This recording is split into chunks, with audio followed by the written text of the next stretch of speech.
আসসালামু আলাইকুম রাহমাতুল্লাহি ওয়া বারাকাতুহু। সকলের জন্য দোয়া ও ভালোবাসা। আজকের ক্লাসে সবাইকে স্বাগত। সুপ্রিয় শিক্ষার্থীরা, যারা নবম দশম শ্রেণীতে অধ্যয়নরত তাদের জন্য বাংলা ভাষার ব্যাকরণ থেকে আমি ধারাবাহিকভাবে আলোচনা করতেছিলাম। আমি আজকে তোমাদের জন্য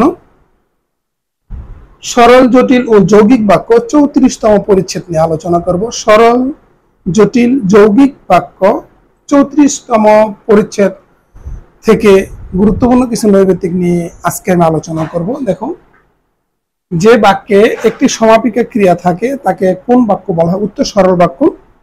যে বাক্যে একটি সমাপিকা ক্রিয়া থাকে তাকে কোন বাক্য বলা হয়? উত্তর সরল বাক্য। 2 নম্বর, তিনি ভাত খেয়ে চেয়ারে বসলেন। বাক্যে সমাপিকা ক্রিয়া কোনটি? উত্তর হবে বসলেন।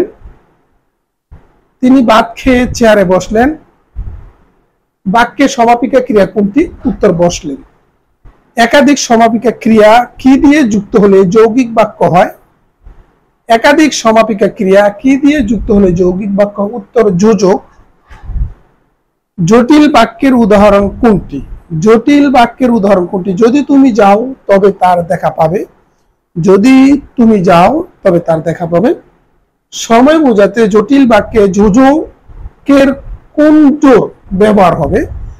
সময় বোঝাতে জটিল বাক্যে যোজকের মানে নিচে কোনটি যোজকের ব্যবহৃত হবে? উত্তর হবে যখন তখন।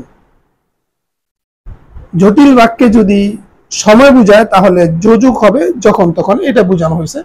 নিচের কোনটি সরল বাক্য? পরিশ্রমীরা জীবনে সাফল্য লাভ করে। পরিশ্রমীরা জীবনে সাফল্য লাভ করে। দুর্জন লোক পরিত্যাজ্য বাক্যটি জটিল বাক্যে পরিণত করলে কি হবে? যেসব লোক দুর্জন, তারা পরিত্যাজ্য। যেসব লোক দুর্জন তারা পরিত্যাজ্য। সে এখানে এসেই বসে পড়লো, যৌগিক রূপ কি হবে? সে এখানে এসেই বসে পড়লো, যৌগিক রূপ কি হবে? সে এখানে এলো, তারপরে বসে পড়লো। সে এখানে এলো, তারপরে বসে পড়লো। সে এখানে এলো, তারপরে বসে পড়লো। যখন সে সুসংবাদ পেল তখন সে আনন্দিত হলো। সরল বাক্য কি হবে? সুসংবাদ পেয়ে সে আনন্দিত হলো। সুসংবাদ পেয়ে সে আনন্দিত হলো। শিক্ষার্থীরা, তোমাদের সুস্বাস্থ্য এবং শিক্ষা জীবন উত্তরোত্তর সমৃদ্ধি কামনা করে আজকের মতো এখন বিদায় নিচ্ছি। আসসালামু আলাইকুম রাহমাতুল্লাহি ওয়া বারাকাতুহু।